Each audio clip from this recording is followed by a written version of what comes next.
Hello, everyone. Welcome and good morning. My name is Tiffany. I'm an educator here at the Aquarium of the Pacific, and you are joining me in our beautiful Shark Lagoon this morning.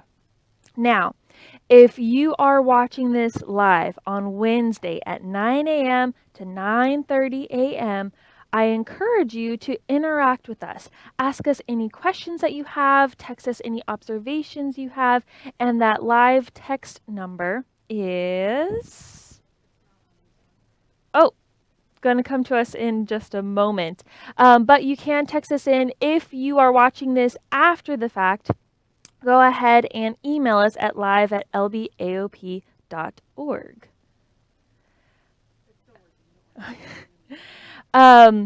Today we are going to be learning about sharks. Now, I'm not actually standing at our shark lagoon, but rather I am standing in front of a green screen, and I'm joined in the studio today with my friend Cynthia, and she's the one that is controlling everything that you see behind us. Now, this is a live stream of our shark lagoon, so everything that you see happening, you can check out at any time of day, 24 hours a day. We are streaming what is happening in our shark lagoon. Our shark lagoon looks super busy. Everyone is active and out and about. There is that text number there to go ahead and text in any observations or questions that you have. Today's topic is sharks, so any shark questions you have, feel free to text those in to 562-286-1838. We look forward to hearing from you. So we are going to start off by looking at our shark lagoon and making some observations. What is the difference between a shark and the other animals that we see here in Shark Lagoon? Because there's more than just sharks here. I see a very large ray over here. I see, what is this in the background? A sea turtle. We have other smaller fish. So what is the difference between the sharks and the other animals in this exhibit? How do you look at an animal and know, yeah, that one is a shark? If you have any ideas or any observations about these sharks, again, go ahead and text us those observations or shark-related questions. See this animal over there? Is that a shark? Yes or no? How do you know if it's a shark or not?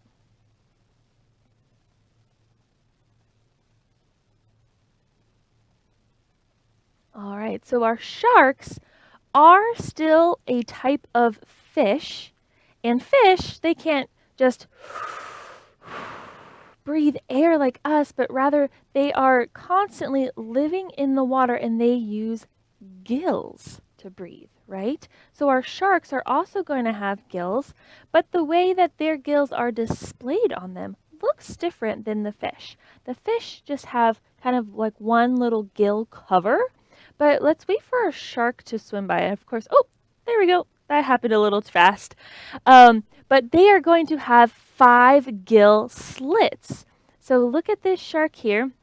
Let's count its gill slits. 1, 2, 3, 4, 5. 5 gill slits. So the vast majority of sharks are going to have 5 gill slits. There are some exceptions with some 6 gill and 7 gill sharks.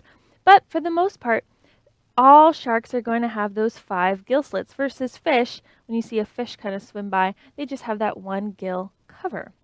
So our sharks have gills, but that doesn't make them any different than any other fish. What are some other observations we can make about this shark that we know, like, yes, this in the background, you can barely see it, but yes, I know that's a shark versus these over here, I know they are fish. How do we know? How do we know the difference between them? As these fish swim by versus this shark, I notice that these sharks have more fins. Yes, this shark is putting it on display for us perfectly. These sharks have more fins than the other fish do. So if we take a look at a picture of a shark, let's count how many fins we see. Okay, so we see 1, 2, pectoral fins. Those are the fins up front, 2 pectoral fins. 3, this is called a dorsal fin, that fin on top. When I was looking at those other fish, I didn't see a dorsal fin like this. So this is something that, as far as we know right now, is uniquely shark. We can see some more fins over here. Those are our pelvic fins. Anal fin, this is a secondary dorsal fin. And then that back tail fin, also known as a caudal fin. So let's go ahead and count them all together. We have 1, 2, 3, 4, 5, 6, 7, 8. 8 fins. That is a lot of fins. Now, not all sharks are going to have all of these, but all sharks will have these 2 pectoral fins. They will definitely have some sort of dorsal fin and their caudal or tail fin. They might not have these little extra fins, but those main fins are definitely something that we can use to identify a shark. Now, some of the fish that we were looking at have little pectoral fins as well, but they look different and they actually kind of flutter them. And so they use yes. So here's a picture of a Garibaldi. This is the California marine state fish. And we can see that this is a pectoral fin, right? But they kind of flutter them around and use those fins for swimming as well. But the shark, those pectoral fins just kind of stay put. Watch the shark as it swims. How does it move itself forward through the water? Is it kind of flapping those pectoral fins around?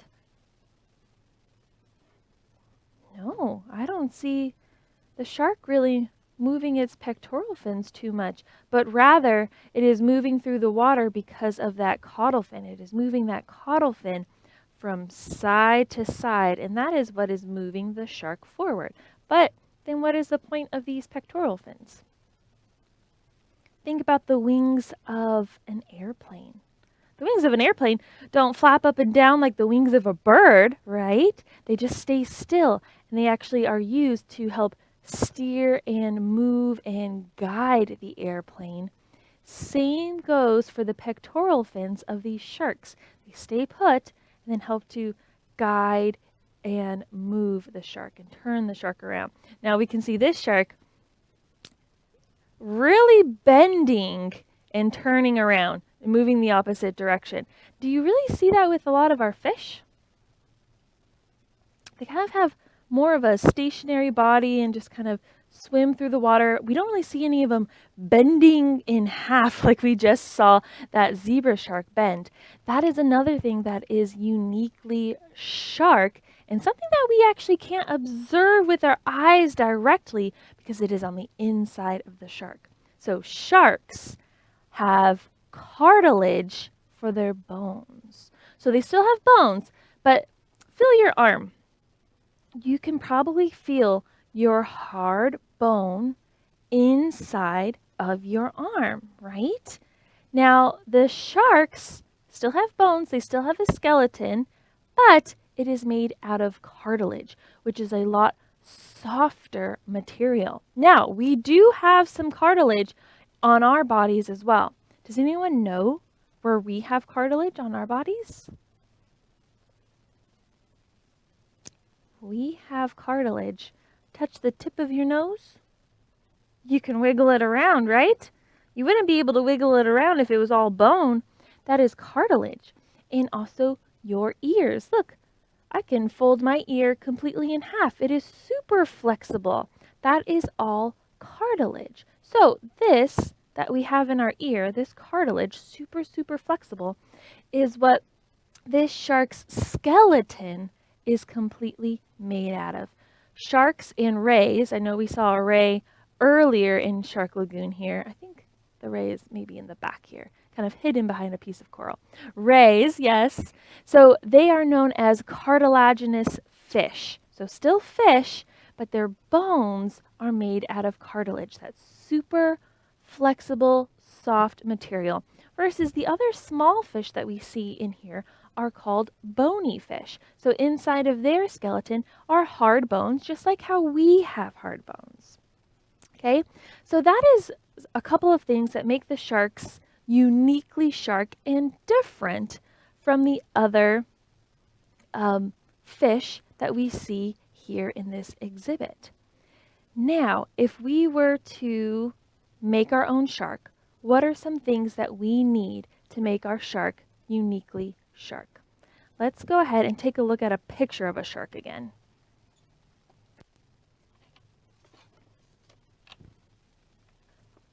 So if we were to draw a shark, what would we need to draw? Go ahead, and any observations about this shark, make sure you go ahead and text those in. How would you describe the shape of this shark? Is it a square? No, not really square-like. Is it a circle? A triangle? The shape of the body isn't really a triangle, but I see other triangles on its body for sure. Its shape, you might describe it as oval, but I feel like the nose here comes to a point, and down here over by the caudal fin kind of comes to a point as well. So I might describe this as a football shape. So if I were to start to draw a shark, I would start off by drawing a football shape.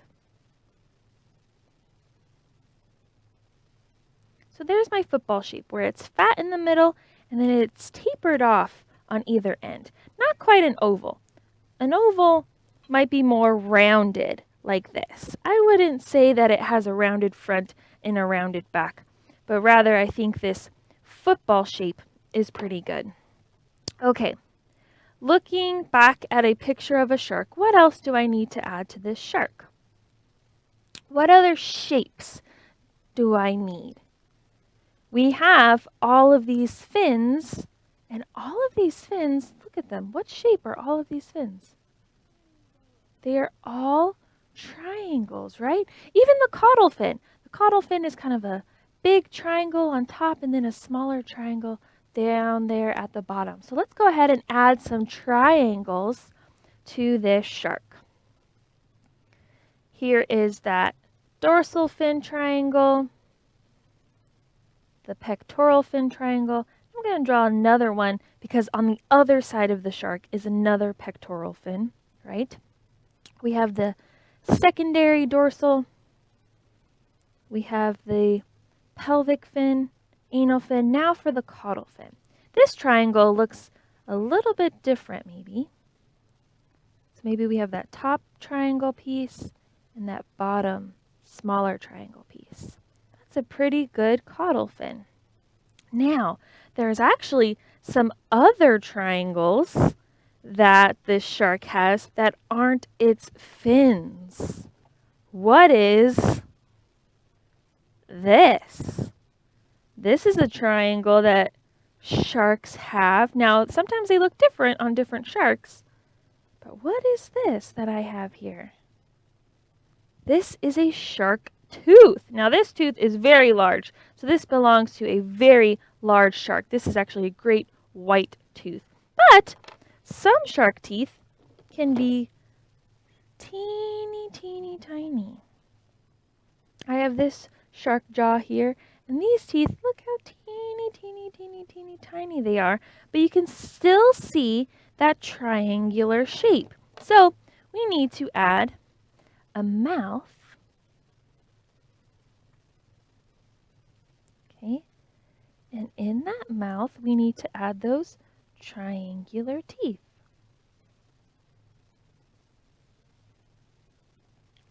All right, is my shark done? Let's go ahead and look at a shark picture again. Is my shark missing anything else? Okay, we got the shape of the body. We have all of the triangular fins, and we got the mouth with the triangular teeth. Any other shapes that I need to add to this shark? I don't think my shark can see or breathe right now. So we need to draw a circle for its eye and 5 lines for its gills. So here is that circle, more like a dot for its eye, and then we need 5 lines for its gills. 1, 2, 3, 4, 5. Okay, now I think this definitely looks like a drawing of a shark, and not just any ordinary fish, because we have those 5 gill slits, we have those triangular teeth, we have that triangular dorsal fin. So this picture definitely looks uniquely shark. Now, it almost looks exactly like that, right? Exactly like that picture. Perfect drawing, right? And hopefully, if you are at home or you are at school, maybe you have some paper nearby and you can also draw your own shark. Either this shark or even the other shark that we were looking at. But something that I want to talk to you about before we run out of time, I showed you that tooth. Let's talk a little bit more about the teeth of a shark, because all of these sharks are going to have different diets, meaning they're all going to eat different things, and sometimes that depends on where they live, the other types of food that is in their area, but a big part of how scientists can tell what an animal eats is because of their teeth. Now, are sharks' teeth going to look like ours? No, we have a lot of flat teeth and we have molars in the back of our mouth, and those molars are for chewing plants.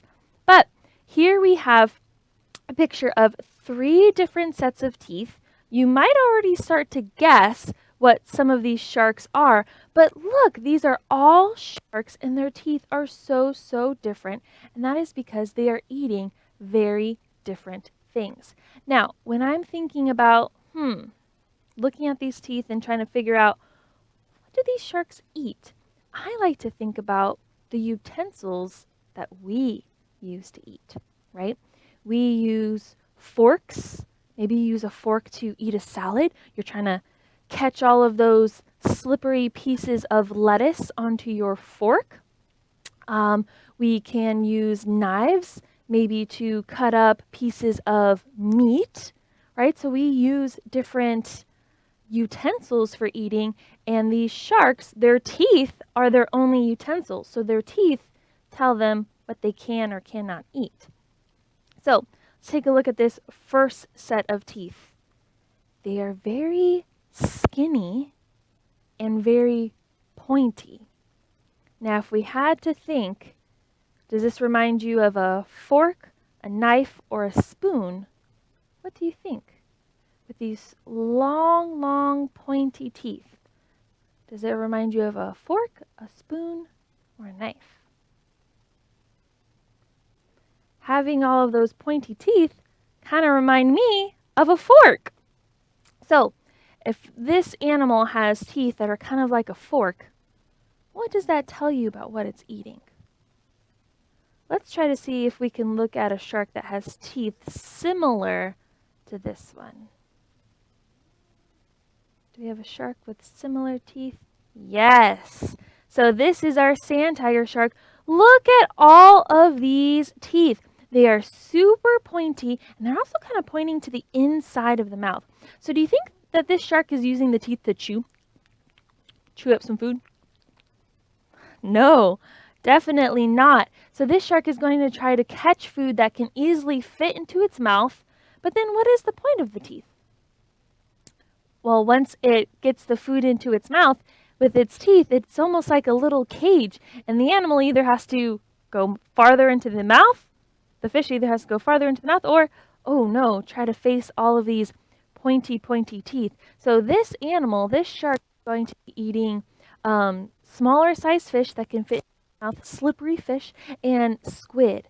So these teeth tell us that this animal is eating hard to catch, slippery prey. Okay, let's go back to looking at all of those teeth. And let's look at jaw number 3. Okay, so what do you think? What is this animal? What is this shark eating? And again, think, does this remind us of a fork, a spoon, or a knife?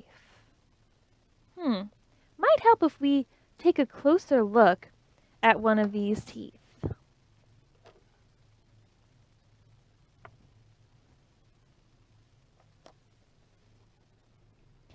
So here's that tooth again that we looked at before. Now I'm really zooming in because I want you to see the edge of this tooth. Do you see all of these bumps and all of these ridges on the side of this tooth? We call that serrated. This tooth has a serrated edge. So what does that remind you of as far as a utensil? Is that like a spoon, a fork, or a knife? This looks a lot like a butter knife. So what does that tell us about what this animal is eating? This animal, well, this tooth, I already told you before, belongs to a great white shark. But what that tells us is that this animal is able to catch larger prey and actually take bites out of its prey. So the shark that we saw before has to eat things that can only fit into its mouth. But this one, with the serrated edge, can take a bite out of something, shake its head, and it has basically a bunch of tiny little knives inside of its mouth, and it's able to cut off a piece of food for itself. So for example, this great white could eat maybe some marine mammals, definitely some larger fish, and that's because it's able to take a bite out of that prey, shake its head, and because of its teeth with those serrated edges, is able to cut out a piece of meat for itself. It doesn't have to just eat prey that perfectly fits into its mouth. Now, the last set of teeth, that jaw set number 2, wow, can you believe this belongs to a shark? Those teeth are absolutely teeny tiny. Now I have this jaw here, and so we can zoom in on the teeth.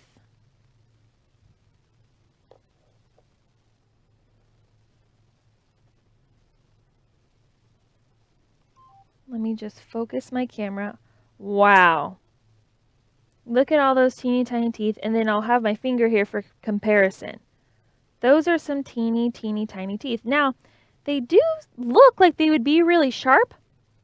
They aren't super sharp, but I would say that they are pretty sturdy. So what do you think this animal is eating? It could be eating maybe small things, but having all of these teeth actually tells me this animal is going to be eating hard things. Is it going to be eating rocks? No, that's not food. It is going to be eating small-shelled invertebrates, meaning it's going to be searching the ocean floor for things that are in shells. Maybe some crabs, maybe some snails, clams, scallops, and this is the animal that these teeth belong to. This is one of our zebra sharks, and look at all of those tiny little teeth. And its mouth is also located kind of on the bottom, over here you can see, also kind of located on the bottom of its body, and so it's just kind of going over the sand, sifting through the sand to try and find those small shelled invertebrates, maybe some little snails, whatever, and it's going to use all of those teeny tiny teeth to crunch open that shell and then to eat the little food inside. Now, these sharks, if we could go back to Shark Lagoon, let's try to see if we can find, this is a zebra shark, let's see if we can find that zebra shark. Oh, yep, there it is, swimming in the background there. And you can see this shark doesn't really have the same kind of shape as the other sharks that we have. See, the other sharks that we have definitely have the same type of shape that we drew together, right? But that zebra shark has a really long, well, its dorsal fin looks different, but has a really long caudal fin as well. And that's just because it has a different body shape because it lives a different lifestyle than these other, like this is a black tip reef shark here. Now, they might all live around the same area. This is a tropical coral reef. So they might all live around the same area, but they live different lifestyles. These reef sharks have to constantly swim around, and they're not going to really hang down here at the bottom. They're kind of swimming around maybe in the middle, and they have to constantly swim because they always need water flowing over their gills so that they're able to breathe. But that zebra shark that we saw, of course the zebra shark right now is super active, but normally when we look into Shark Lagoon, our zebra shark is just kind of hanging out down at the bottom, not moving a whole lot. But if it needs water always flowing over its gills, how is it able to stay still down at the bottom? Let's look. When it comes, oop, it came by so fast. Maybe we have a picture to show us the spherical of this animal. Let's wait and see. So this animal will spend some time down here hanging out at the bottom, and of course now it's over here. But it has what looks like a little hole right behind its ear. When it comes by again, let's see if we can see it. So it looks like a little hole just behind its eye. Looks like it could be a little ear. But that is called the spherical. And what it does, it's a little organ that pumps water over its gills. So it's able, and this ray, rays have it as well because rays like to hang out at the bottom of the ocean, right? This looks like just a big hole. You might think it's an ear, but the spherical is what it's called, and it pumps water over those gills so that it's able to hang out at the bottom of the ocean and still breathe. But it's hanging out down there in the sand because that's where it's going to find its food. So same story with our zebra shark. Our zebra shark needs this unique adaptation, this unique trait, so that it can hang out at the bottom, the sea bottom, and find its food. Versus our reef sharks, they have a completely different type of teeth, a completely different body shape, and that has designed them to swim kind of in this middle level and catch smaller type fish. Now, I will say, our sharks throughout our oceans, they kind of need our help. The shark numbers are declining, and it's just because of various fishing practices.